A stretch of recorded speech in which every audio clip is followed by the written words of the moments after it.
The north is cold and full of whispers. The chamber is dark except for a single candle. Ned Stark sits at his desk. The grand tome of lineage is open before him. His hands shake as he traces the names. All of Robert's bastards have black hair. All of them. Joffrey Baratheon. Golden hair. Ned closes his eyes. The truth crashes over him like a wave. He stands and paces to the window. King's Landing sprawls below, torches flickering like stars. Somewhere, in this city, Robert lies dying from the boar's wound. Somewhere, Cersei plots. Somewhere, his daughters sleep, unaware that their world is about to shatter. Ned returns to the desk. He pulls out fresh parchment. Not one sheet, but dozens. His hand hovers over the first page. What he's about to do will either save the realm or destroy it. He dips his quill and begins to write. To the lords and ladies of the Seven Kingdoms, I write to you as Eddard Stark, Lord of Winterfell and Hand of the King. In what may be my final hours of freedom. Robert Baratheon is dead. The boar took him this morning. Before he died, he named me Protector of the Realm until his son comes of age. But Joffrey Baratheon is not Robert's son. I have discovered that Queen Cersei has committed high treason and adultery. Joffrey, Myrcella, and Tommen are not the children of Robert Baratheon. They are the bastard children born of incest between Cersei and her twin brother Jaime Lannister. The proof is in the lineages. Every Baratheon in history, every single one, has carried the black hair of House Baratheon. Robert's bastards, scattered across the realm, all have black hair. Yet his 3 legitimate children are golden-haired. The seed is strong. The truth is clear. But I do not write to you merely to expose the Lannisters' crime. I write to reveal a truth I have kept hidden for 15 years. A truth that changes everything. Jon Snow is not my bastard son. He is the true-born son of Prince Rhaegar Targaryen and my sister Lyanna Stark. They married in secret before the war. Jon is their legitimate child, the rightful heir to the Iron Throne by every law of gods and men. I claimed Jon as my bastard to protect him from Robert's wrath. Robert would have killed him. I let the realm believe I broke my marriage vows. I let my wife hate me. I let Jon grow up believing he was a bastard. I did this to keep him alive. But I will not let another bastard sit the Iron Throne while the rightful king lives in exile at the Wall. Jon Snow, Jon Targaryen, is the king of the Seven Kingdoms. If you doubt my word, seek Howland Reed of Greywater Watch. He knows the truth. The choice before you is simple. Support the Lannister bastards and their web of lies, or support the rightful king. I know what choice honor demands. I pray you make it before the realm tears itself apart. Written by my hand. Eddard Stark, Lord of Winterfell, Hand of the King. Ned finishes the first letter and immediately begins copying it. His hand moves faster now. Driven by desperate urgency, he writes the same words again and again, identical letters to every great house in Westeros. To Winterfell, to Sunspear, to Riverrun, to the Eyrie, to Dragonstone, to Storm's End, to Highgarden, to Casterly Rock, to Pike, to every lord who can raise banners and command men. The candle burns lower. Ned's hand cramps, but he doesn't stop. Hours pass. Finally, 23 letters sit before him. 23 copies of the same confession, the same revelation, the same gamble. End rolls each letter, seals each with his hand's seal. The tower and the direwolf pressed into red wax. He stands, gathering the letters in his arms. His legs are unsteady. He knows what this means. Cersei will have him arrested the moment she discovers what he's done. He'll be executed or imprisoned. His daughters will be hostages, but Jon will be king. The truth will be out. The realm will have a choice. That has to be enough. Ned climbs the stairs to the rookery. The maester who tends the ravens is asleep. Ned doesn't wake him. He works alone, attaching each letter to a raven's leg, whispering the destination. Winterfell. Fly true. Fly straight. One by one the ravens launch into the night sky. Black wings against darkness. The last messengers of truth before the lies consume everything. Ned watches the final raven disappear over the rooftops of King's Landing. It's done. He hears boots on the stairs below. Many boots. The gold cloaks are coming. Ned descends to meet them. His hand rests on his sword hilt, but he doesn't draw. There's no point. He's outnumbered 20-1. The gold cloaks pour into his chamber, swords drawn. Their captain, a man Ned doesn't recognize, points his blade at Ned's chest. Eddard Stark, by order of Queen Regent Cersei Lannister, you are under arrest for treason. Ned doesn't resist. He lets them take his sword. Lets them bind his hands. But he's smiling. The captain sees it. You think this is funny, traitor? No, Ned says quietly. I think it's too late. They drag him from the Tower of the Hand. As they pull him through the corridors toward the black cells, Ned looks up at the night sky. One last time. The ravens are gone. The truth is flying. Whatever happens to him now doesn't matter. The choice is made. Winterfell Great Hall Day. Robb Stark sits at the high table. breaking his fast with Theon Greyjoy and Maester Luwin. The hall is quiet this morning. Most of the household is still abed. A servant enters, bowing low. My lord. A raven from King's Landing. From my father? The seal is the hands, my lord. Robb takes the letter, breaks the seal, and begins to read. The color drains from his face. Theon notices immediately. Robb doesn't answer. His eyes move across the page, then stop. He reads the same lines again, and again. Robb, Theon stands. What does it say? Robb's hands shake. The parchment trembles. When he finally speaks, his voice is barely a whisper. My lord, may I? Robb hands it over numbly. The maester reads quickly, his old eyes widening behind his spectacles. Gods be good, Luwin breathes. This changes everything. What? Theon grabs the letter from Luwin's hands and reads. His mouth falls open. Jon Snow is Rhaegar Targaryen's son. That's impossible. My father wouldn't lie. Robb's voice is gaining strength. Not about this. Not in a letter like this. He stands abruptly, the chair scraping back. Summon the bannermen. All of them. Now. Every northern lord currently at Winterfell stands before the high table. Great John Umber, Roose Bolton, Rickard Karstark, Galbart Glover, Meg Mormont. Dozens more. Robb stands before them, the letter in his hand. His voice carries to every corner of the hall. I've received word from King's Landing, from my father, Lord Eddard Stark, Hand of the King. The Great John's voice booms over them. Then Joffrey is king. No. Robb's voice cuts like a blade. Joffrey Baratheon is a bastard born of incest between Queen Cersei and her brother Jaime Lannister. My father has proof. The lineages don't lie. Joffrey has no claim to the Iron Throne. The murmurs become shouts. Men reach for sword hilts. The Great John roars for silence. If Joffrey's a bastard, then Stannis Baratheon is the rightful king. Galbart Glover shouts. Robert's brother. No, Robb says again. He raises the letter. My father writes that there is another claimant, a truer claimant, one whose right supersedes the Baratheon claim entirely. Who? Roose Bolton's voice is cold and measured. The Targaryen girl in Essos? She's a child, and she has no army. Not Daenerys Targaryen. Robb takes a breath. This is it. The moment that will define everything. Jon Snow. The hall erupts. The bastard? Someone shouts. Jon's a boy of the Night's Watch. Rickard Karstark yells. He has no claim to anything. Jon Snow is not a bastard. Silence crashes down. Robb reads directly from the letter, his voice shaking but clear. Jon Snow is not my bastard son. He is the true-born son of Prince Rhaegar Targaryen. And my sister, Lyanna Stark. They married in secret before the war. Jon is their legitimate child, the rightful heir to the Iron Throne by every law of gods and men. The silence is absolute. Men stare at Robb as if he's gone mad. The Great John recovers first. He steps forward, his massive frame towering over the other lords. You're telling us, he says slowly, that Jon Snow, the boy we all watched grow up in this very castle, is Rhaegar Targaryen's son. That he's the rightful king. Let the boy grow up a bastard? To protect him from Robert? Yes. The Great John looks at the letter in Robb's hand. That's the most honorable thing I've ever heard. Roose Bolton speaks, his voice cutting through the shocked silence. This is a bold claim, my lord. But why should we believe it? Why reveal this now? Because Cersei won't let this stand. Because the realm is about to tear itself apart. He looks around the hall, meeting every lord's eyes. My father is risking everything to put the rightful king on the throne. The question is, will you stand with him? Rickard Karstark steps forward. The North has no love for Targaryens, Lord Robb. Aerys burned your grandfather alive. He strangled your uncle. Why should we fight to put another Targaryen on the throne? He's Lyanna's son, Ned's nephew. He has northern blood and northern honor. He's one of us. He's also half Targaryen, Bolton counters. Dragon blood. The blood of Mad King Aerys. Aerys's grandson. Would be Viserys. Aerys's grandson. Would be Viserys' grandson. Was it be Viserys' grandson? Would be Viserys. Is Rhaegar's son? Different line. Rhaegar was no madman. Even Robert admitted that. Rhaegar kidnapped Lyanna Stark. Karstark protests. Did he? Robb holds up the letter again. They married in secret. She went willingly. My father wrote that. Do you call Lord Eddard Stark a liar? Karstark goes silent.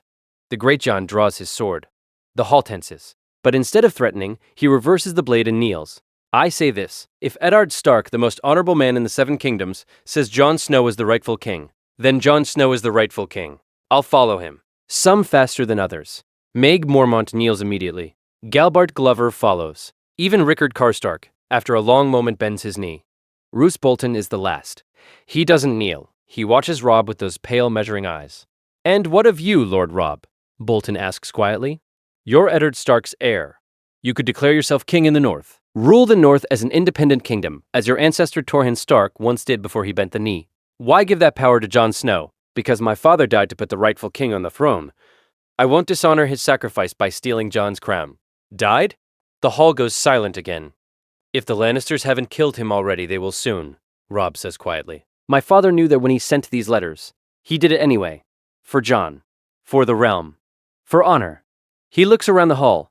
"I'm not declaring myself king. I'm declaring myself Jon's hand and regent until he arrives from the wall. The North marches south, not for independence, but for a Targaryen restoration. The king in the North is at the wall, and we're going to bring him home." The hall erupts in cheers. Swords are raised, the northern lords roar their approval, all except Roose Bolton, who finally slowly kneels. But his eyes are calculating. Sans spear, Doran Martell's chambers. Day. Prince Doran sits in his wheeled chair by the window, his gout-swollen legs propped before him. The water gardens stretch below, beautiful and peaceful. His brother Oberyn lounges nearby, sharpening a dagger with lazy precision. A servant enters. "My prince."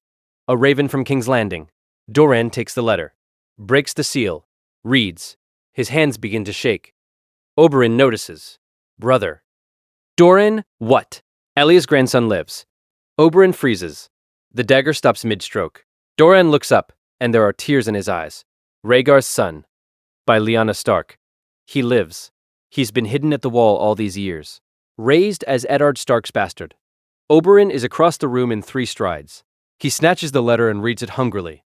When he finishes, he's grinning like a viper. "Jon Snow is Rhaegar's son."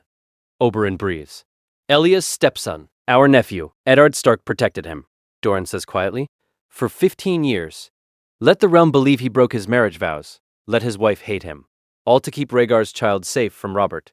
"Stark honor," Oberyn says, and for once there's no mockery in his voice. "The man sacrificed everything. But one survived. One child of Rhaegar lives. What do we do?" Oberyn asks. Doran wheels his chair to face his brother. When he speaks, his voice is steel. "We rally Dorne. Every spear. Every sword. We march north, and we put Rhaegar's son on the Iron Throne. We give Elia the justice we couldn't give her when she died. The Lannisters won't surrender," Oberyn says. "Tywin will fight. Good." Doran's eyes are hard. "I've waited 20 years for this. Let the Lannisters fight. Let them bleed. And when we're done, House Lannister will be ash and memory." "No." Doran raises a hand. "I need you here, Oberyn. For now, we need to coordinate with the other houses. The North will declare for Jon Eddard Stark's letter guarantees it. The Riverlands might follow. We need to build a coalition. They'll claim the throne for themselves. Let them try." Doran looks out at the water gardens. Robert Baratheon built his throne on lies and murder. His brothers have no claim if the rightful king lives. And Jon is the rightful king. Half Targaryen. Half Stark. The prince who was promised. "Prophecy," Oberyn scoffs. "Reality," Doran corrects. "Eddard Stark just declared war on the Lannisters to put a Targaryen on the throne. That's not prophecy. That's a miracle." He turns to Oberyn. "Send ravens to every Dornish house. We march within the fortnight. And if Stark is already dead? If the Lannisters caught him before the ravens flew? I always wanted to kill a Lannister. You'll have your chance, brother. I promise you that." Rivrun Great Hall Day. Catelyn Tully Stark sits beside her father's sickbed. Lord Hoster Tully is dying, wasting away from illness, his mind wandering between the present and the past. Edmure enters the chamber. Cat, a raven, from King's Landing. Catelyn takes the letter without looking away from her father. "What does it say?" "It's from Ned. You should read it yourself." Something in Edmure's voice makes Catelyn look up. Her brother's face is pale. She takes the letter and reads. The words blur. She has to start over twice before they make sense. Robert is dead. Joffrey is a bastard. Jon Snow is Rhaegar's son. The letter falls from her hands. "Cat?" Edmure moves to her side. "Are you?" 15 years, Catelyn whispers. 15 years I hated that boy. 15 years I treated him like he was Ned's betrayal made flesh. You didn't know. I should have trusted Ned. Her voice rises, cracking. I should have known he would never break his vows. I should have loved that boy anyway, Targaryen or not, because he was innocent. She stands, the chair falling back. Gods, what have I done? What have I done to Jon? Cat, you couldn't have known. He's Lyanna's son. Catelyn's voice breaks. Lyanna, who I never met, Who died bringing him into the world? And I told him he should have died instead of Bran. I said that to him. To Lyanna's son. To a boy who did nothing wrong except be born. She covers her face with her hands and weeps. Great racking sobs that shake her entire body. Edmure puts an awkward hand on her shoulder. Ned made his choice. Cat. He chose to lie to you. To everyone. He could have told you the truth. No, he couldn't. Catelyn lowers her hands. Her face is wet with tears. If I'd known Jon was Rhaegar's son, I might have let something slip. I might have looked at him differently. Robert might have noticed. Ned protected Jon by protecting the lie. He sacrificed his honor, his reputation, our marriage, all of it. For Lyanna's child. She picks up the letter again, reading through tears. He's at the wall now. Jon, taking vows to the Night's Watch. He thinks he's a bastard, with no future, no family, no hope. Her voice hardens. I have to tell him the truth. I have to beg his forgiveness. If what Ned writes is true, and I believe it is, then Cersei will want Jon dead. Then we protect him. Catelyn stands straighter, wiping her tears away. Summon the Riverlands bannermen. All of them. We march north to bring Jon home. Total war. Against the Lannisters, against Joffrey, against anyone who supports their claim. I'm sure. Catelyn's voice is iron. My husband just gave his life to put the rightful king on the throne. The least I can do is help him succeed. She looks down at her dying father. Hoster sleeps peacefully, unaware of the storm breaking around him. I hated Jon for a lie. Catelyn says quietly, I won't compound that sin by abandoning him to the truth. Dragonstone, Stannis, Baratheon's chambered day. Stannis reads the letter for the third time. Maester Crescent stands nearby, waiting. Davos Seaworth sits at the table, watching his lord's face. Ned Stark chooses treason over duty. My lord? Davos ventures carefully. He writes that Joffrey is a bastard. That part is true. Stannis throws the crumpled letter onto the table.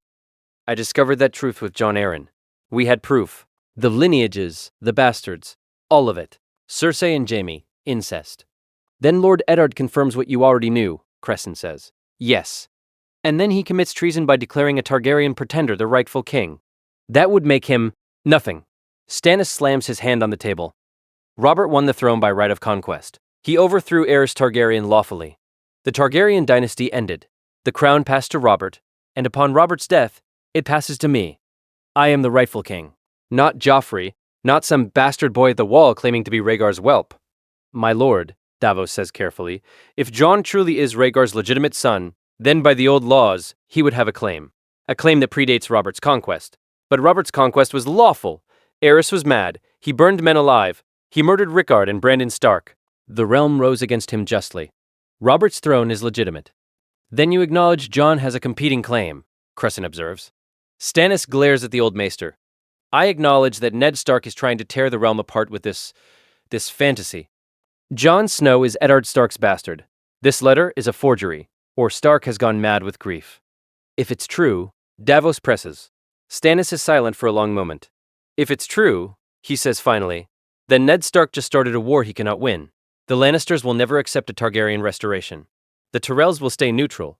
The Stormlands are mine by right. The realm will fracture into chaos. What will you do? Davos asks. Stannis looks out the window at his fleet. The ships rock gently in Blackwater Bay. I will do my duty. I will claim what is mine by right. Joffrey is a bastard. That much is certain. The throne passes to me. If Jon Snow or anyone else challenges that claim, I will defeat them in battle. You would fight the Starks? Crescent sounds shocked. Ned Stark was your friend. Ned Stark was Robert's friend, Stannis corrects coldly. And Ned Stark is about to die for this treason. When he does, I will defeat whoever takes up his cause. Robb Stark, Jon Snow, it doesn't matter. The law is the law. The throne is mine. And if Jon truly is the rightful heir, Davos asks quietly, Stannis meets his eyes. Then I will still take the throne. Because I am the only one strong enough to hold it. The realm needs order, not prophecy. It needs law, not dragon princes risen from the dead. I will be king, because I must be king. There is no other choice. He returns to the window. Send ravens. To every Stormlord. I am Robert's heir. I claim the Iron Throne. Any man who supports the Lannister bastards or the Targaryen pretender is a traitor. My lord, Crescent begins. Do it. The maester bows and leaves. Davos remains. You don't believe Ned Stark lied? Davos says. It's not a question. Stannis doesn't answer for a long time. No, he finally admits. I don't. Ned Stark was The most honorable man I ever knew. If he writes that Jon Snow is Rhaegar's son, then it's probably true. Then Jon has the stronger claim. Yes. So you're choosing ambition over duty. Stannis whirls on him. I'm choosing order over chaos. If I don't take the throne, the realm will tear itself apart. The Lannisters, the Targaryens, the Starks. Everyone fighting everyone while winter comes. I can stop that. I can unite the realm under law. By denying the rightful king. Stannis' jaw clenches. Get out. Davos rises and bows. At the door he pauses. For what it's worth, my lord. I think you'd make a good king. Better than Jon Snow, probably. Better than Joffrey, certainly. But I also think Ned Stark just gave his life to do what he thought was right. That means something. He leaves. Stannis stands alone in his chamber, staring at the crumpled letter on the table. Outside, the waves crash against Dragonstone's black cliffs. King's Landing Red Keep throne room day. Cersei sits on the Iron Throne. It's the first time she's dared to sit there, and the power of it thrills her. Below, Ned Stark kneels in chains. His face is bruised. Blood crusts his lip. The gold cloaks beat him when they dragged him from his cell. The throne room is packed. Lords, ladies, servants, everyone who could crowd in to see the traitor hand brought low. Joffrey stands beside Cersei, his boy's face twisted with cruel satisfaction. Sansa stands to the side, pale and terrified. Arya is nowhere to be seen, still missing, despite Cersei's best efforts. Lord Varys watches from the shadows. Littlefinger stands near the throne, his face unreadable. Grand Maester Pycelle steps forward, unfurling a scroll. Eddard Stark, he intones. You are charged with high treason against the crown. You have spread lies about Her Grace Queen Cersei and her children. You have falsely claimed that King Joffrey is not the true-born son of King Robert. You have attempted to steal the throne by promoting a false pretender, a bastard boy you claim is of Targaryen blood. Everything I wrote is true, Ned says clearly.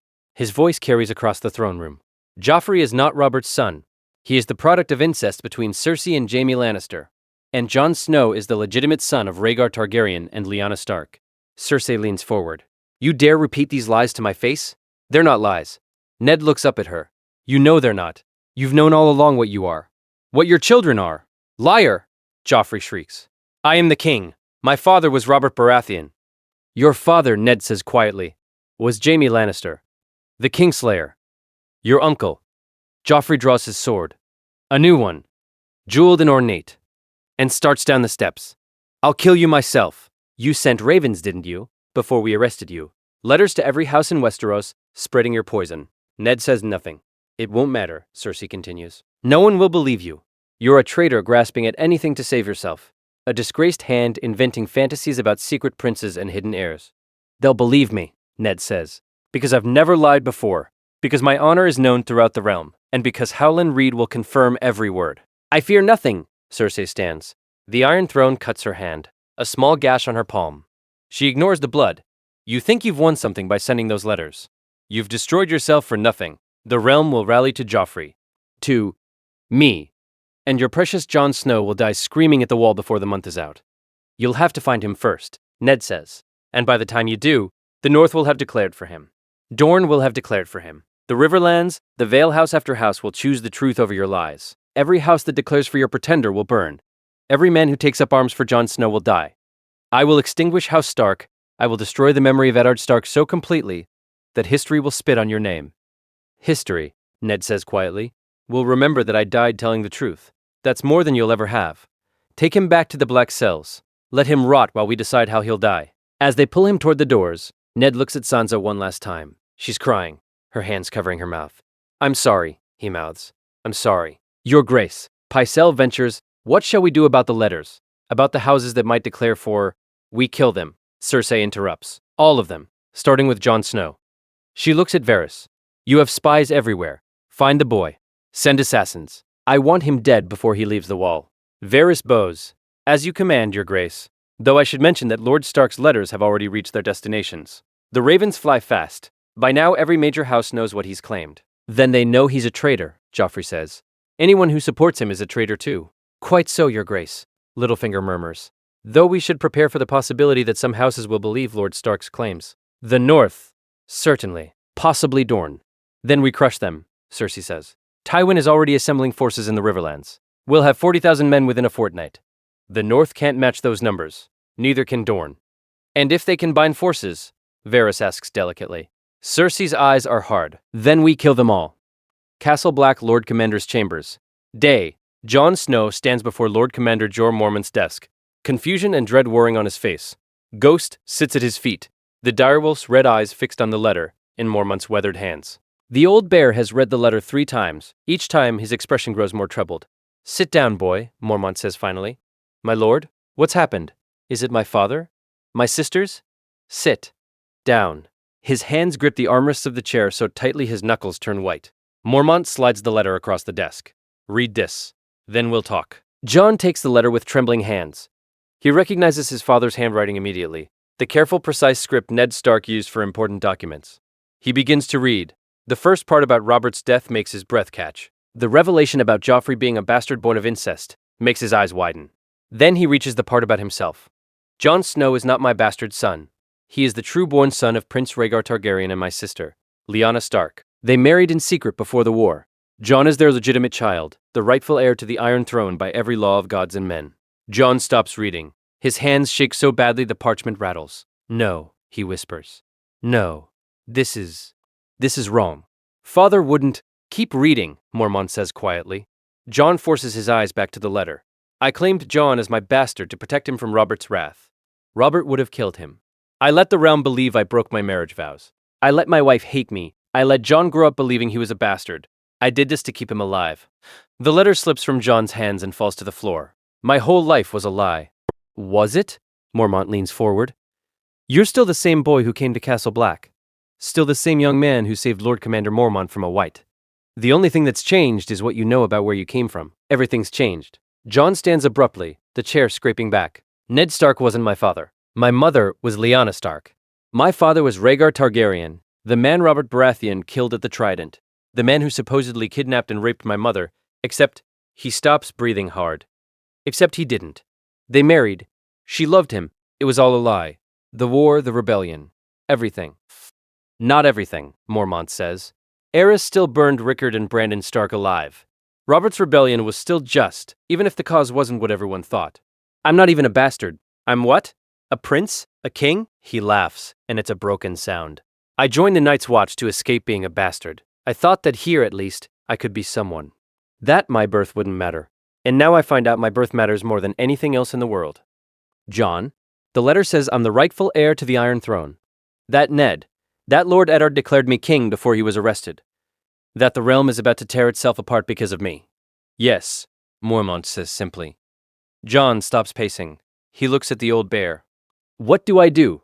That's the question, isn't it?" Mormont stands, moving to the window. Beyond the glass, the wall stretches impossibly high, ancient and eternal. "You took your vows 3 days ago, Jon. Before the old gods, you swore to take no wife, hold no lands, father no children. You swore to wear no crowns and win no glory." "I know what I swore. Do you?" Mormont turns to face him. "Because the realm is calling you to break those vows. Your father, your uncle, Lord Eddard Stark, just gave his life to put you on the Iron Throne. The North is rallying to your banner. So is Dorne, if I'm reading this right. Thousands of men are going to die in your name, Jon Snow. And you're standing here in Castle Black, bound by vows you took 3 days ago. Are you saying I should abandon the Watch? I'm saying you have a choice to make. And you need to make it now, before events spiral beyond anyone's control." Jon closes his eyes. "What would you do, if you were me?" "I'd serve the Watch," Mormont says immediately. "I'd stay here and do my duty. But I'm not you, Jon. I'm not the son of Rhaegar Targaryen and Lyanna Stark. I'm not the rightful king of the Seven Kingdoms. And I didn't just have my entire life revealed as a carefully constructed lie. The Watch needs you, Jon. Winter is coming. The dead are coming with it. We're undermanned, undersupplied, and nobody in the Seven Kingdoms believes the threat is real. If you stay, you could lead us. You could be the Lord Commander who saves the realm from the darkness. But if you leave, you could unite the Seven Kingdoms. You could end the wars before they begin. You could give the realm the stable rule it needs to survive what's coming." Mormont hands him the letter. Both paths lead to the same goal: saving the realm. The question is which path saves more lives. Jon takes the letter. He reads it again, more slowly this time. He reads his uncle's words. No, his father's words. Ned Stark raised him, loved him, sacrificed his honor to protect him, and now Ned was going to die, or was already dead, to give Jon a crown he never wanted. "I don't want to be king," Jon says quietly. "I never wanted power. I just wanted to serve. To be someone who mattered, even if I was a bastard." "You matter here," Mormont says. But you'd matter more out there. A knock at the door interrupts them. Samwell Tarly enters, his face flushed from running. My lord, riders approaching from the south. A lot of them. They're flying northern banners. Maybe more. That's a war party, Mormont observes. Not arranging. They've come for Jon. Don't let others make it for you. Jon looks at Ghost. The direwolf meets his eyes with that unnerving intelligence. Jon remembers finding the direwolf pups in the snow. 6 pups for 6 Stark children. Except he wasn't a Stark child. He was a Targaryen pretending to be a bastard. No. That's wrong. He was raised a Stark. He was loved as a Stark, whatever blood ran in his veins. His heart belonged to Winterfell. If I go, Jon says slowly, what happens to the Watch? We endure, Mormont says. We always have. Sir Denys Mallister or Cotter Pike will become Lord Commander. We'll manage, but we'll be weaker without you. And if I stay, what happens to the realm? The Lannisters will fight to keep the throne. The Starks will fight to take it. Thousands will die. Maybe tens of thousands. And in the chaos, the Watch will be forgotten. We'll get no supplies, no reinforcements, no support. When the long night comes, we'll face it alone. Jon understands. It's an impossible choice. Stay and the Watch survives, but the realm burns. Go and the realm might unite. But the Watch is abandoned. There are no good choices, only terrible ones. I need to think, Jon says. Those riders will be here within the hour. They've come to bring you south, Jon. If you refuse, they'll drag you anyway. The North has declared for you. They won't take no for an answer. He sees Ned's words. I let my wife hate me. I let Jon grow up believing he was a bastard. I did this to keep him alive. Ned sacrificed everything to protect him. And now Ned was dead, or dying, to give him a throne. Could Jon refuse that gift? Could he spit on that sacrifice by hiding at the wall? But the dead were coming. The true war was here, beyond the wall. Not south in King's Landing. I don't know, Jon whispers. God's help me. I don't know what to do. Then let me make the choice for you, Mormont says. He walks to his desk and pulls out an official-looking document. I, Jorah Mormont, Lord Commander of the Night's Watch, hereby release Jon Snow from his vows by my authority, for the good of the realm. The 7 kingdoms need a king who remembers that winter is coming. The wall will stand or fall on its own. He signs the document and hands it to Jon. You're free, your vows are annulled, the choice is made. Now get out of my castle before I change my mind. Lord Commander, get out. Jon stands frozen. Sam is crying silently, in the corner. Ghost whines. Finally, Jon bows. Thank you, my lord. I won't forget this. I won't forget the Watch. When you're king, if you become king, remember that winter is coming. Remember that the true enemy isn't the Lannisters or the Baratheons. It's the darkness beyond the wall. And when the long night comes, we'll need your help. You'll have it, Jon promises. I swear it, by the old gods and the new. Mormont nods. Then go, your bannermen are waiting. Jon turns to leave. At the door, he pauses. What will you tell the others? The men of the Watch? That the realm needed you more than we did. Mormont's voice softened slightly. That you were the finest recruit I ever saw. And it was an honor to serve with you. In the hallway, Sam catches up with him. Jon, wait, what's happening? Where are you going? Jon shows Sam the release document. Mormont released me. The realm needs a king. Sam. Apparently that's me. Sam's eyes widen as he reads. You're really Rhaegar Targaryen's son. The rightful king? They reach Jon's quarters. He begins gathering his few possessions. His sword, his cloak, a few changes of clothes. Ghost watches, tail wagging slowly. What about us? Sam asks quietly. Your friends? Your brothers? He looks at Sam's sweet, frightened Sam, who became his first real friend at Castle Black. I won't forget you, Jon says. Any of you. When this is over, if I survive, I'll make sure the Watch gets everything it needs. Men, supplies, weapons. I'll make the realm remember that you're the shield that guards the realms of men. We'll be here, Sam says, protecting the wall, while you're out there being king. I don't want to be king. I know, but you'll do it anyway, because that's who you are. Jon embraces Sam, quickly, fiercely. Take care of yourself. And tell the others, tell Gren and Pipe, and the rest, that I'm sorry. I'm sorry I'm leaving. He buckles on his sword belt, pulls on his warmest cloak. Ghost follows him as he walks through Castle Black one last time. The men of the Night's Watch watch him pass. Some look confused, others angry. A few nod respectfully. Jon climbs to the top of the wall one last time. He looks north, into the vast whiteness beyond. Somewhere out there the dead were gathering. The true war was coming. And he was riding south to fight a war of politics and thrones. I'm sorry I won't be here to fight you, but I'll send help. I promise. The wind howls. No answer comes. Jon descends and walks through the gates of Castle Black. He doesn't look back. King's Road, south of Castle Black. Day.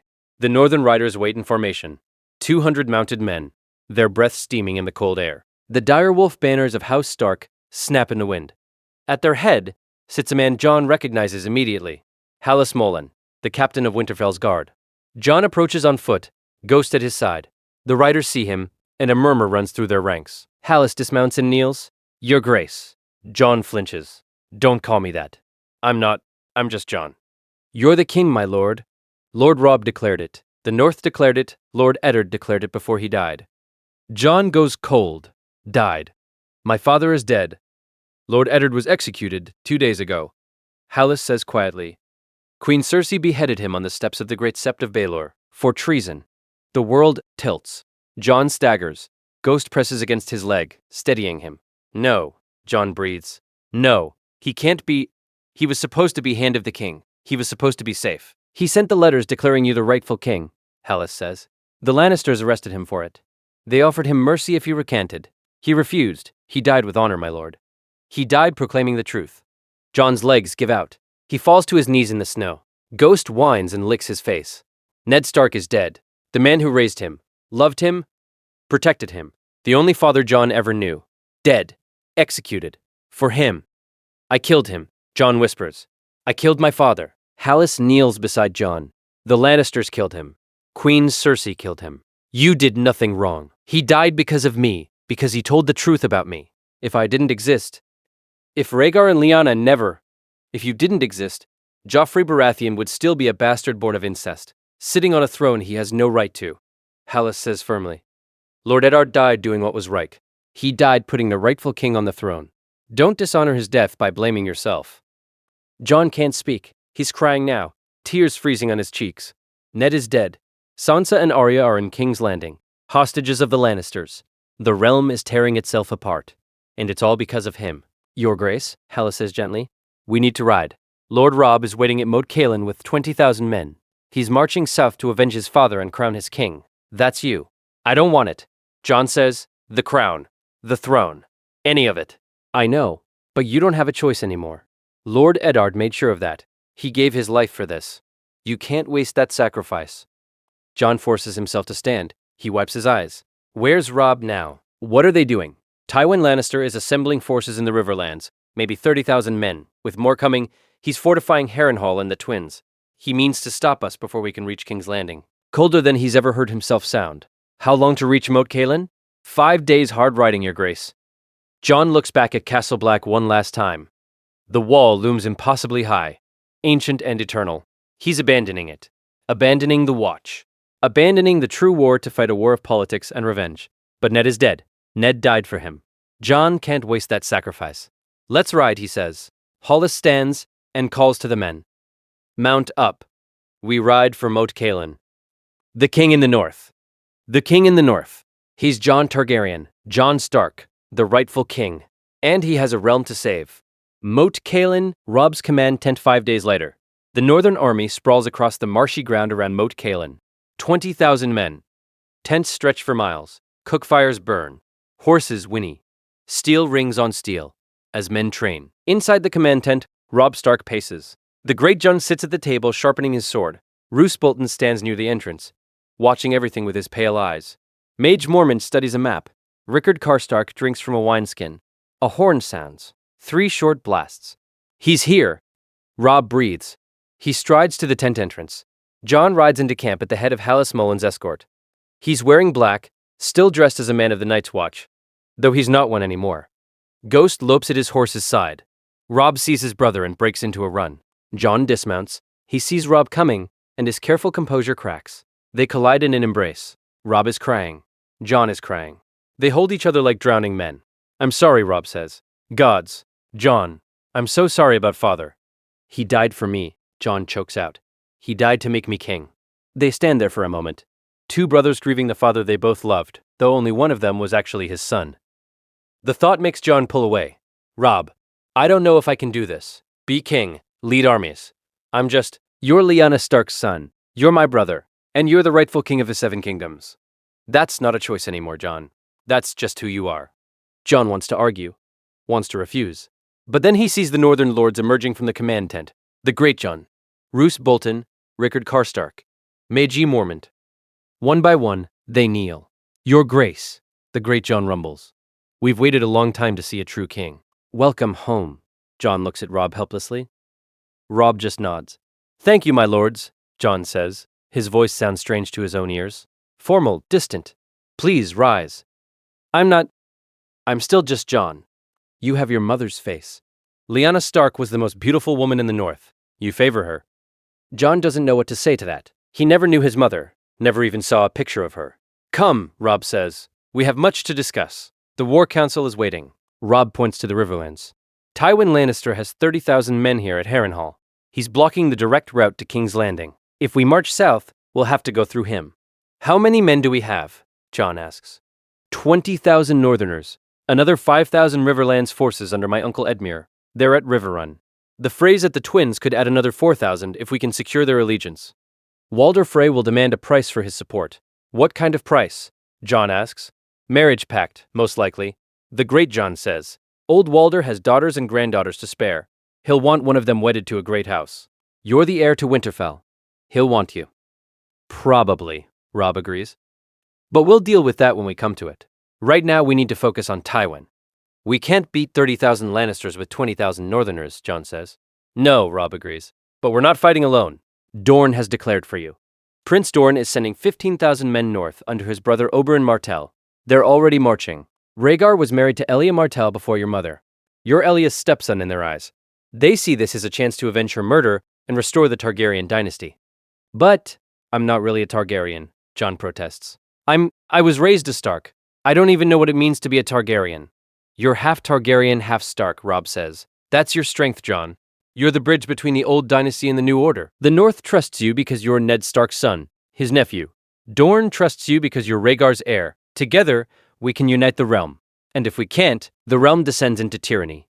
Jon looks at the map, the wooden pieces representing armies, the lines showing borders and roads and rivers.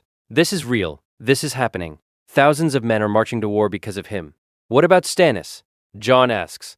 He has a claim too. Robert's brother. Stannis declared himself king, Robb says. He's at Dragonstone with his fleet. He sent us a letter demanding we bend the knee to him as Robert's rightful heir. And Rhaegar was Robert's predecessor. The Targaryen line predates the Baratheon line. Stannis won't see it that way, Jon says. He's rigid. He'll fight us. Let him try, the Great Jon growls. We'll beat the Lannisters first, then deal with Stannis. One war at a time, Robb agrees. First, we need to get past Tywin, and for that, we need a strategy. They spend the next hour planning. The Great Jon argues for a direct assault, meet Tywin at Harrenhal, and crush him through superior morale and northern ferocity. Roose Bolton advocates for a more cautious approach. Harass Tywin's supply lines. Force him to divide his forces. Then strike when he's weakened. Jon listens but says little. He's still trying to process everything. Ned is dead. He's supposedly a king. Armies are marching in his name. Finally, Robb looks at him. Jon, what do you think? You're the king. The decision is yours. At the wooden pieces. At the weight of thousands of lives represented by tiny carved soldiers. We can't win a straight fight against Tywin, Jon says slowly. Not yet. Not until the Dornish forces arrive. But we can't wait either. Every day we delay, the Lannisters consolidate power in King's Landing. So what do we do? Rickard Karstark asks. Jon studies the map. He thinks about the lessons Ned taught him. About the stories Maester Luwin told of ancient battles and clever strategies. We split our forces, Jon says. Robb, you take 10,000 men and march west toward the Twins. Secure the Frey alliance, whatever the cost. Then cross the Green Fork and threaten Tywin's western flank. We'll bypass Harrenhal entirely and link up with the Dornish forces at the crossroads. Once we're united, 25,000 strong, we march directly for King's Landing. Tywin will intercept you, Roose Bolton observes. The moment he realizes you've split your forces, he'll move to crush you before the Dornish arrive. Let him try, Jon says. If Tywin marches to stop me, he abandons Harrenhal and exposes his western flank to Robb. If he stays at Harrenhal, I link up with the Dornish, and we have numerical superiority. Either way, he loses. The Great Jon grins fiercely. The boy thinks like a warrior. I like it. It's risky, Roose says, if Tywin moves faster than you expect. It's war, Jon interrupts. Everything is risky, but we can't win by playing it safe. Tywin expects us to be cautious. We need to be bold. You to the twins, me to the crossroads. We coordinate our movements, and we don't give Tywin time to respond. Agreed. Robb extends his hand. Jon grips it. Together, Robb says. Together, Jon echoes. The war council breaks up. The lords file out to prepare their men. Soon, only Jon and Robb remain. Are you all right? Robb asks quietly. Really? No, Jon admits. I feel like I'm drowning, like I'm watching someone else make these decisions. Someone who knows what he's doing. That plan, splitting our forces, threatening Tywin from two directions, that's exactly what Father would have done. Father's dead because of me. We're going to take King's Landing. We're going to put you on the Iron Throne. And we're going to make sure Father's death meant something. She's been waiting. Who? Mother. Jon goes cold. Catelyn? She's here. She rode from River Run, with a small escort. She wants to talk to you.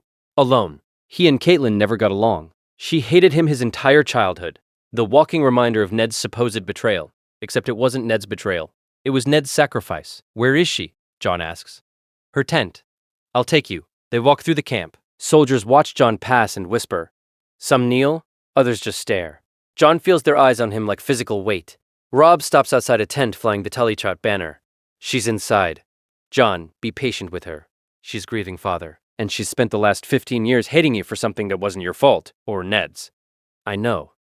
Catelyn's tent, continuous. Catelyn Tully Stark sits on a camp stool, her hands folded in her lap. She looks older than Jon remembers. Thinner. There are new lines around her eyes and mouth. She stands when Jon enters. For a moment, they just look at each other. Jon, she says. Her voice cracks on his name. My lady. Jon keeps his voice neutral, careful. Please. Sit. She gestures to another camp stool. Jon sits. Ghost lies at his feet, watching Catelyn with those unnerving red eyes. Catelyn sits back down. Her hands twists in her lap. She opens her mouth, closes it, tries again. I'm sorry, she finally says. I'm so sorry, Jon. Jon wasn't expecting that. For what? For everything. For 15 years of cruelty. For hating you. For treating you like you were Ned's sin made flesh. When you were innocent. When you were Lyanna's child. Her voice breaks. When you were family. Tears spill down her cheeks. She doesn't wipe them away. I told you that you should have died instead of Bran. Do you remember? When Bran fell from the tower. You came to say goodbye before leaving for the wall, and I told you it should have been you. Jon remembers.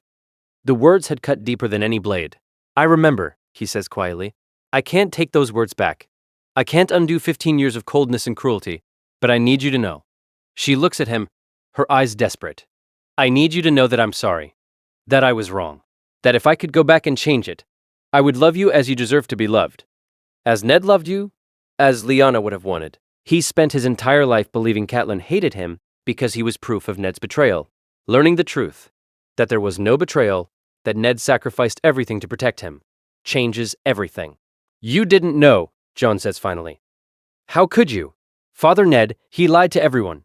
Even you. I should have trusted him anyway. I should have known Ned Stark would never break his marriage vows. I should have loved you even if you were his bastard, because you were a child and you did nothing wrong. More tears fall, but I didn't. I failed you, and I failed Ned, and now he's dead and I can never tell him I'm sorry. She covers her face with her hands and sobs. Great wrenching sounds that shake her entire body. Jon sits frozen. He's never seen Catelyn like this. She was always so composed, so controlled. Seeing her break apart is deeply unsettling. Slowly, carefully, Jon reaches out and touches her shoulder. Catelyn looks up at him, her face wet with tears. I forgive you, Jon says. I don't completely understand it all yet. But I forgive you. You thought I was someone I wasn't. That's not your fault. I chose cruelty over kindness. I chose hate over love. She grips his hand. But I'm choosing differently now. I'm going to spend the rest of my life making this right. I'm going to fight for you, Jon. I'm going to use every connection I have in the Riverlands to rally support for your claim. I'm going to make sure that Ned's sacrifice wasn't in vain. You don't have to. I do. I have to. Because I can't live with myself otherwise. She wipes her eyes. You're the rightful king. Ned died declaring it. The least I can do is help you claim what's yours.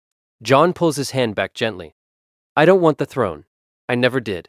I just wanted to belong somewhere, to be someone's son without shame. You were always Ned's son, Catelyn says. In every way that mattered. He loved you completely. Never doubt that. I know. I just wish I could tell him I understand. That I'm grateful. That I Jon's voice cracks. That I loved him too. He knew, Catelyn says softly. He always knew. They sit in silence for a while. Outside, the camp bustles with activity. Men preparing for war. Smiths hammering. Horses stamping. What happens now? Catelyn asks. We march south. We fight Tywin Lannister. We take King's Landing. Jon's voice is steady now. And then we prepare the realm for the real war. The one against winter itself. Catelyn looks confused. Winter? The dead are coming, Jon says quietly. Beyond the wall, the Night's Watch has been reporting strange things for months. White Walkers. The long night is returning. Jon, those are just stories. They're not. I've seen the reports. I've talked to rangers who barely escaped with their lives. The threat is real, Lady Catelyn. And when I'm king, if I become king, my first priority will be preparing the realm to survive it. You sound like Ned when you talk about duty. He taught me well. Yes, he did. She stands. Then I won't keep you. You have a war to plan and an army to lead. But Jon, she hesitates. May I hug you? Just once. It's awkward at first. They've never hugged before. Never been close. But then Jon finds himself holding her tightly. Thank you, Catelyn whispers, for forgiving me, even though I don't deserve it. Everyone deserves forgiveness, Jon says. Ned taught me that too. They separate. Catelyn wipes her eyes one last time. Go, she says. Win this war, claim your throne, and when it's over, come home to Winterfell, all of you. The Stark family together again. Jon nods and leaves. Outside the tent, Robb is waiting. How did it go? Better than I expected, Jon says. He looks at his brother. Except Robb isn't his brother. Not truly. They're cousins. But that doesn't change how Jon feels. You'll always be my brother, Robb says, as if reading Jon's thoughts. Blood doesn't matter. Family is what you make it. Father used to say that, Jon says. He was right. They walk back to the command tent together. Tomorrow, they march to war. Tomorrow, everything changes. But tonight, for just a moment, Jon lets himself feel something other than dread. He feels hope. The crossroads 3 weeks, later day. The Dornish army appears on the southern horizon like a river of copper and gold. Jon sits on his horse atop a low hill, watching 15,000 Dornish spearmen march north.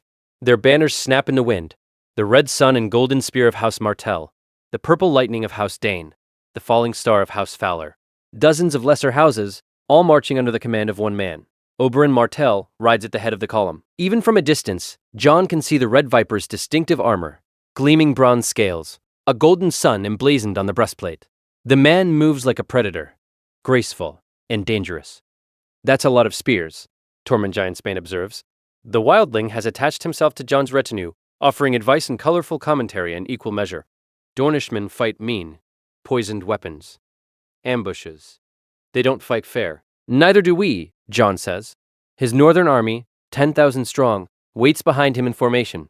The direwolf banners of House Stark fly beside the dragon banner Jon commissioned 3 days ago. 3-headed dragon, on black. The Targaryen sigil. He still feels like a fraud flying it. The Dornish column reaches the crossroads and halts. A small party breaks off, riding toward Jon's position. Oberyn Martell at the lead, flanked by a dozen guards in Martell colors. Jon dismounts and walks forward to meet them. Ghost follows. The white direwolf drawing stares from the Dornish riders. Oberyn reaches Jon and swings down from his horse. In a fluid motion, he's older than Jon expected, maybe 40, but moves like a man half that age. His eyes are dark and sharp, studying Jon with unnerving intensity. For a long moment, neither speaks. Then Oberyn smiles. It's a dangerous smile, like a viper showing fangs. You have your father's eyes, Oberyn says. Rhaegar's eyes, violet with flecks of gray. I'd know them anywhere. You knew my father? I loved your father. Oberyn's voice is matter-of-fact, not in the romantic sense. I'm not that predictable. But Rhaegar Targaryen was the finest man I ever knew. Honorable, brilliant, tragic. He died trying to protect the woman he loved, and the child she carried. That's you, in case you were wondering. Jon doesn't know how to respond. No one's ever talked to him about Rhaegar like this, as a real person instead of a legend or a villain. I never knew him, Jon says quietly. Or my mother. Your father was a warrior and a scholar. He read more books than any man I've met, and he could fight like the gods themselves when his blood was up. But he was also sad. There was a melancholy in him, like he could see the future and knew it would end badly. My mother? Lyanna Stark? I only met her once, at the tourney at Harrenhal. She was fierce, brave enough to choose love over duty, even knowing what it would cost. She looked at Rhaegar the way most people look at the sun, like he was the center of everything. Oberyn's smile fades. And my sister Elia loved Rhaegar too, even knowing about Lyanna. That's the kind of man he was. Impossible not to love, even when loving him hurt. Jon feels his throat tighten. Elia Martell. Your sister. She died because of my father. Because he chose my mother over her. She died because Robert Baratheon's men smashed her children's skulls and raped her before cutting her throat. Oberyn corrects, his voice going cold. Gregor Clegane and Amory Lorch did that, on Tywin Lannister's orders. Don't ever think Elia died because of Rhaegar's choices. She died because monsters murdered her. I'm sorry, Jon says, for what happened to her, to her children. I know you are. I can see it in your face. Oberyn studies him. You're not like other Targaryens, are you? No madness. No cruelty. Just honor and guilt and duty, all wrapped up in a boy who never asked to be a king. I didn't ask for any of this. No one ever does. Kings are made by circumstance, not choice. Oberyn glances at the assembled armies, Northern and Dornish, side by side. But here we are. 25,000 men marching to put you on the Iron Throne. The question is, are you worthy of them? Jon meets his eyes. I don't know, but I'll die trying to be. Oberyn laughs. It's a genuine sound, surprised and delighted. Gods, you even sound like Rhaegar. He used to say things like that, earnest declarations that made you want to follow him into the seven hells. He extends his hand. All right, Jon Snow. Jon Targaryen. Whatever you want to call yourself. Dorne stands with you. We'll put you on your throne, and then we'll make the Lannisters pay for what they did to Elia. Jon grips his hand. Thank you for coming. For believing. I'm not doing this for you, Oberyn says frankly. I'm doing it for Elia. For Rhaegar. For 20 years of waiting for justice. But if helping you gets me what I want, then we both win. They return to their horses. Jon calls his commanders together. The Great Jon, Roose Bolton, Rickard Karstark, and now Oberyn Martell and his Dornish captains. The War Council convenes in a command tent hastily erected at the crossroads. Jon spreads the map across the table. Where is Tywin now? Still at Harrenhal, Roose Bolton reports. But our scouts say he's moving. He knows we've linked up with the Dornish. He's marching to intercept us. How many men does he have? 30,000. Maybe 35 if he's called in reinforcements from Casterly Rock. We have 25,000, Oberyn observes. We're outnumbered. Not for long, Jon says. Robb has secured the Frey alliance. He's crossing at the Twins with 10,000 men and 4,000 Freys. That gives us 39,000 total. If Robb arrives in time, Roose says, Tywin is moving fast. He wants to crush us before we can combine our full strength. Then we make him fight on ground of our choosing. Jon points to a location on the map. Here, the Ruby Ford, where Rhaegar died during Robert's rebellion. The tent goes silent. You want to fight at the Ruby Ford? Oberyn asks slowly. That's symbolic. It's strategic, Jon corrects. The ford is a natural choke point. We can defend it easily with our numbers, and it forces Tywin to attack across water, which negates his cavalry advantage. It's also the place your father lost everything, the Great Jon rumbles, where Robert's warhammer crushed his chest. Some might say it's cursed ground for Targaryens, or redemptive ground, Jon counters. Rhaegar lost at the Ruby Ford.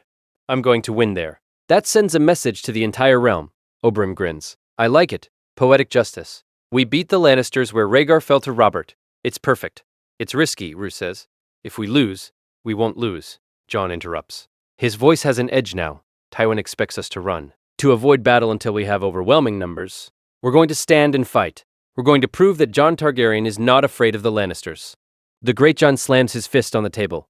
Now that's a king talking. When do we march? Tomorrow at dawn. We'll reach the Ruby Ford in 2 days. Tywin will be 3 days behind us. That gives us time to prepare defenses. Robb? Rickard Karstark asks. Robb will arrive on the 3rd day, right when Tywin attacks. We'll hit the Lannisters from 2 sides simultaneously. Tywin won't know what hit him. Jon stands alone in the tent, staring at the map, at the tiny wooden piece, representing Tywin Lannister's army. Nervous? Jon turns.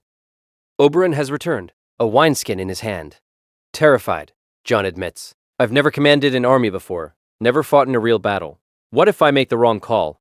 What if men die because I'm not good enough? People die. Good people, usually. Because the gods have a sick sense of humor. He takes a long drink from the wineskin. But you know what's worse than making the wrong call? Making no call at all. Freezing up. Letting fear paralyze you, while Tywin makes all the decisions. How do I stop being afraid? You don't. Fear keeps you sharp. Keeps you alive. Oberyn offers Jon the wineskin. Rhaegar was afraid at the trident.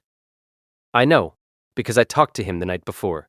He knew he might die, knew he might lose, but he fought anyway because sometimes the only choice is between fear and cowardice. Jon takes the wineskin and drinks. The wine burns his throat. What if I'm not as good as Rhaegar? What if I can't live up to him? That's not a bad thing. Oberyn reclaims the wineskin. Stop trying to be Rhaegar Targaryen. He's dead. You're not. Be Jon Stark. Jon Targaryen. Whoever you are. Just be it completely. Jon nods slowly. Thank you. Don't thank me yet. Thank me when we're drinking wine in King's Landing and Tywin Lannister's head is on a spike. Oberyn grins. Now get some rest. Tomorrow we march. And in 3 days, we make history. The Ruby Ford, the Trident, 3 days later, dawn. The battlefield is eerily quiet. Jon stands at the northern bank of the Trident, looking across the water. The Ruby Ford is shallow here, barely knee-deep. But the current is strong and the rocks are slippery. Any army trying to cross will be vulnerable. Behind him, 25,000 men wait in formation. Northerners in the center. Dornish spearmen on the flanks. Archers positioned on the high ground. Cavalry hidden in the woods to the east. Ghost sits at Jon's feet, unnaturally still. They're coming, the Great Jon says. He points south. The Lannister army appears on the horizon. A river of crimson and gold. 35,000 men, banners flying, drums beating a steady rhythm. At the center, riding beneath the Golden Lion banner, Tywin Lannister himself. Jon's heart hammers. This is real. This is happening. In an hour, maybe less, men will start dying. Remember the plan, Jon says to his commanders. Hold the ford. Don't let them cross. When they're committed to the attack, Robb hits them from the east with the cavalry. We surround them and crush them. I, the Great Jon rumbles, will paint the Trident red with Lannister blood. The Lannister army halts on the southern bank. A herald rides forward under a white flag. Your Grace, Roose Bolton says quietly. They want to parley. Let them come. Jon, Oberyn, and the Great Jon ride forward to meet the herald. They stop in the middle of the ford, water swirling around their horses' legs. The Lannister herald is a young knight, in expensive armor. He looks terrified. Lord Tywin Lannister offers terms, the herald says, his voice shaking slightly. Disperse your armies and return to your homes. Acknowledge King Joffrey Baratheon as the rightful king. In exchange, you will be pardoned for this rebellion. Joffrey is a bastard born of incest, Jon says clearly. He has no claim to the throne. Lord Tywin says that if you refuse these terms, you will be destroyed. Your armies will be annihilated. Your heads will be sent to King's Landing as traitors. Tell Tywin Lannister that Dorne remembers Elia. Tell him that before this day is done, I'll kill every Lannister I can reach. And tell him that if Gregor Clegane is in his army, I claim him. He's mine. I am Jon Targaryen, son of Rhaegar Targaryen and Lyanna Stark. I am the rightful king of the Seven Kingdoms. Tywin Lannister has committed treason by supporting a false king. If he disbands his army and bends the knee, I will spare his life. If he refuses, I will destroy House Lannister and everything it stands for. The herald's eyes widen. He turns his horse and flees back to the Lannister lines. Well, Oberyn says cheerfully. That went well. Now they'll definitely try to kill us. That was the idea, Jon says. They return to their lines. Jon takes his position at the center of the northern formation. He draws his sword, not Longclaw, which he left at Castle Black, but a castle-forged blade given to him by Robb. It feels strange in his hand, lighter than Longclaw, less balanced. He wishes he had his old sword, but wishes don't win battles. Across the ford, the Lannister army begins to move. The Battle of the Ruby Ford midday. The Lannisters attack in waves. The first wave is infantry, 10,000 men charging across the ford with shields raised and swords drawn. The water slows them, makes them clumsy. Easy targets. Archers. Jon shouts. Loose! 3,000 arrows darken the sky. They fall like deadly rain on the Lannister soldiers struggling through the water. Men scream and fall. The Trident runs red. But the Lannisters keep coming. They're disciplined, well-trained. They push through the arrow storm and reach the northern bank. The northern infantry meets them with shield and steel. The battle becomes chaos. Jon fights in the thick of it. His sword rises and falls, cutting and blocking and thrusting. Men die around him, Northerners and Lannisters alike, bleeding into the mud. Ghost is a white blur, tearing throats and hamstringing horses. The direwolf fights like something out of nightmare. Hold the line, the Great Jon roars. His massive sword cleaves through a Lannister knight's armor like it's parchment. Hold! The northern line holds. Barely. The second Lannister wave crashes into them. Another 10,000 men. The pressure is immense. The Northerners are being pushed back, step by bloody step. We need the cavalry, Rickard Karstark shouts. Where's Robb? Not until Tywin commits his reserves. On the southern bank, Tywin's final wave waits. 15,000 men, including his heavy cavalry. The Golden Lion banner flies above them. Tywin is holding them back. waiting to see if the first two waves can break the northern defense before committing his best troops. Smart. Cautious. Exactly what Jon expected. Dornish spears. Oberyn's voice cuts across the battlefield. With me. The Dornish attacked the Lannister left flank. 5,000 spearmen moving in tight formation, their weapons flashing in the sun. They hit the Lannister line like a hammer, punching through and creating chaos. The Lannister left collapses. Men flee or die. The Dornish pursuit is merciless. Tywin sees his left flank crumbling and makes his choice. He commits the reserves. 15,000 fresh troops pour across the ford. Heavy cavalry, elite infantry, the best soldiers in the Westerlands. The battle tilts. The Northerners and Dornish are being overwhelmed by sheer numbers. Jon sees it happening and knows they're losing. Knows that in minutes his army will break and run. "Where is Robb?" he screams. As if in answer, horns sound from the east. The Northern cavalry explodes from the woods. 10,000 mounted men under Robb's command, plus 4,000 Frey horsemen. They slam into the Lannister right flank with devastating force. The Lannisters never saw it coming. Their right flank shatters. Men are trampled. Formations break. Chaos spreads like wildfire. Robb leads the charge personally, his sword raised high, the direwolf banner streaming behind him. For the North! For Jon! For Ned! The Lannisters are surrounded now. Northern infantry to the north. Dornish spears to the west. Northern cavalry to the east. The only escape is south, back across the ford. But Tywin doesn't retreat. He's too proud, too stubborn. He rallies his center 5,000 men around the Golden Lion banner and forms a defensive square. "Kill them all," Tywin's voice carries across the battlefield. "No surrender, no retreat." The Great Jon hears him and laughs. The lion wants to die with his pride intact. Let's oblige him. The northern infantry charges the Lannister square. The fighting is brutal. Hand to hand. No quarter given. Jon fights his way toward the Golden Lion banner. Toward Tywin. A massive shape blocks his path. Rhaegar Clegane, the mountain that rides. The giant knight is covered in blood and gore. His greatsword is notched from killing. He sees Jon and grins. The pretender king, Rhaegar rumbles. "Tywin will pay me well for your head." He swings the greatsword in a horizontal arc meant to cut Jon in half. Jon ducks. The blade passes inches above his head. He rolls forward and comes up inside Rhaegar's guard, driving his sword toward the giant's throat. Rhaegar catches the blade with his gauntleted hand. The steel cuts through the metal and into his palm. But Rhaegar doesn't even flinch. He rips the sword from Jon's grip and backhands him across the face. Jon flies backward, hits the ground hard. Stars explode across his vision. Rhaegar raises his greatsword for the killing blow. Ghost leaps. The direwolf hits Rhaegar in the chest with enough force to stagger the giant. Rhaegar stumbles back, swatting at Ghost like the wolf is a nuisance. Robb appears, mounted. Sword bloody, he charges Rhaegar from the side. Rhaegar turns to meet him. Their swords clash. Sparks fly. Jon scrambles for a weapon, finds a fallen Lannister's sword. It's heavy and poorly balanced, but it'll do. He stands just as Oberyn Martell arrives. "The mountain is mine," Oberyn screams. He attacks Rhaegar from behind, his spear moving like lightning. Rhaegar roars. He's fighting 3 opponents now. Robb, Oberyn, and Ghost. Even the mountain can't handle those odds. Oberyn's spear finds a gap in Rhaegar's armor, slides between the plates and into his side. Poison coats the blade. Rhaegar bellows in pain. He grabs the spear shaft and snaps it. "I killed Elia," Rhaegar shouts. "I raped her. I murdered her children. And you can't stop." Oberyn drives the broken spear shaft into Rhaegar's eye. The mountain falls. Elia sends her regards. Oberyn says coldly. The death of Rhaegar Clegane breaks the Lannister defense. Men see their champion fall and lose heart. "Surrender," someone shouts. "We surrender." The Lannister square collapses. Men throw down their weapons. The battle becomes a rout. Jon looks for Tywin. Sees the Golden Lion banner falling back toward the ford. Tywin is retreating with his personal guard, maybe 500 men. "Don't let him escape," Jon shouts. "Take him alive." The northern cavalry pursues, but Tywin's guards fight like demons, buying their lord time to flee. Tywin makes it across the ford and rides south with perhaps 200 surviving men. "Let him go," Robb says, breathing hard. His armor is dented and bloody. "We've won. The battle's over." Jon looks at the battlefield. Thousands of bodies. Northerners. Dornish. Lannisters. All dead. All bleeding into the Trident. The water runs red. Just like it did when Rhaegar died here 20 years ago. "How many?" Jon asks. "Won't know for hours," the Great Jon says, "but we lost maybe 5,000.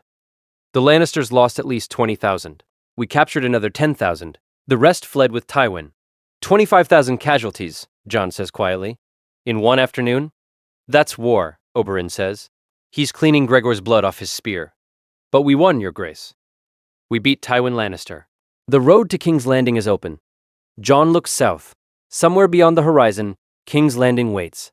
The Iron Throne, the crown he never wanted. And to get it, 25,000 men just died. Was it worth it? Jon asks. No one in particular. Maybe the gods. Ask me when we're done, Robb says quietly.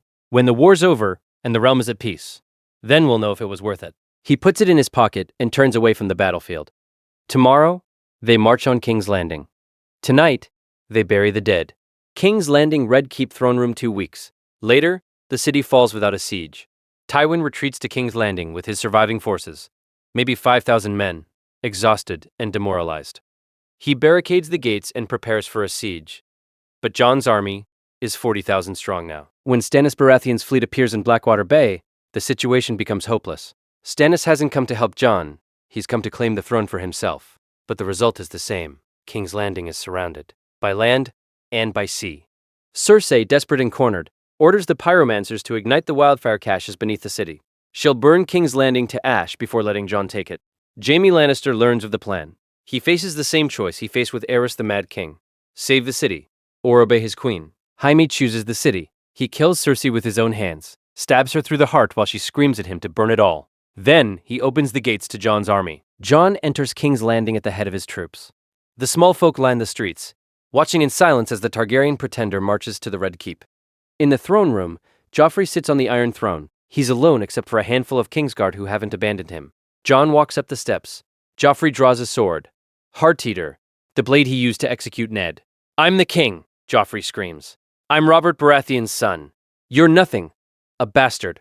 A fraud. Stand down, Jon says quietly. You've lost, Joffrey. It's over. I'll kill you. Joffrey charges down the steps, sword raised. Sir Barristan Selmy, who abandoned Joffrey's service 2 weeks ago and joined Jon's army, steps forward and disarms the boy with a single move. Joffrey falls to his knees, crying, Please, please don't kill me. I'll go away. I'll take the black. Just don't kill me. Jon looks at the boy, 12 years old, vicious and cruel, yes, but still a child.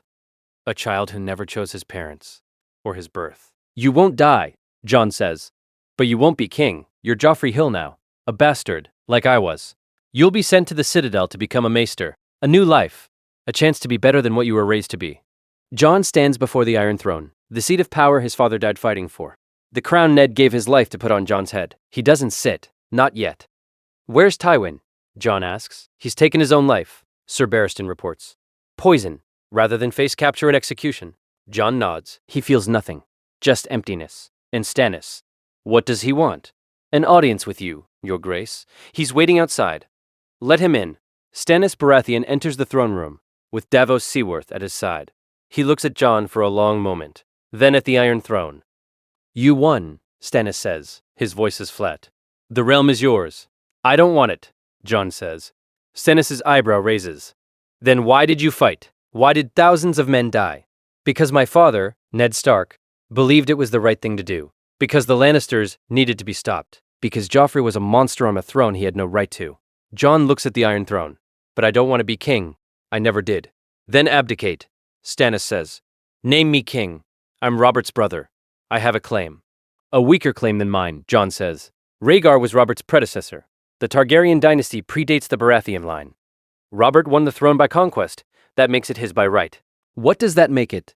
They stare at each other. Two men who both believe they're right, both willing to fight for what they think is just. I'll make you a deal, Jon says. I'll take the throne. I'll be king. But you'll be my hand. You'll rule the day-to-day administration of the realm. I'll focus on something more important. What could be more important than ruling? Preparing for winter. Jon's voice is hard. The dead are coming, Stannis. The White Walkers are real. The long night is returning. And when it comes, the 7 kingdoms need to be united and ready. That's what I'll do as king. I'll make sure we survive what's coming. Stannis studies him. You actually believe that? The White Walkers. I know it. I was at Castle Black. I've seen the reports. The threat is real. Jon extends his hand. Help me prepare the realm. Be my hand. When the dead come, we'll face them together. Stannis looks at Jon's hand for a long moment. Then he takes it. I accept. On one condition. You actually rule. You actually take the responsibility seriously. No absentee king who delegates everything while he chases ghost stories. Agreed. And they're not ghost stories. We'll see. Jon turns to the throne room. It's filling now with lords and soldiers, Northerners and Dornish and Riverlanders, all watching. Jon walks up the steps to the Iron Throne. He hesitates. This is it. The moment everything changes. Once he sits, he's not Jon Snow anymore. Not Jon Stark. He's king. He thinks of Ned, of the sacrifice, of the promise. He sits. The Iron Throne cuts his hand, a small gash on his palm, a reminder that the throne is dangerous. That power comes at a price. Jon looks out at the assembled lords. I am Jon Targaryen, he says. His voice carries through the throne room. Son of Rhaegar Targaryen and Lyanna Stark. I claim the Iron Throne by right of birth and conquest. I name Stannis Baratheon, my hand of the king.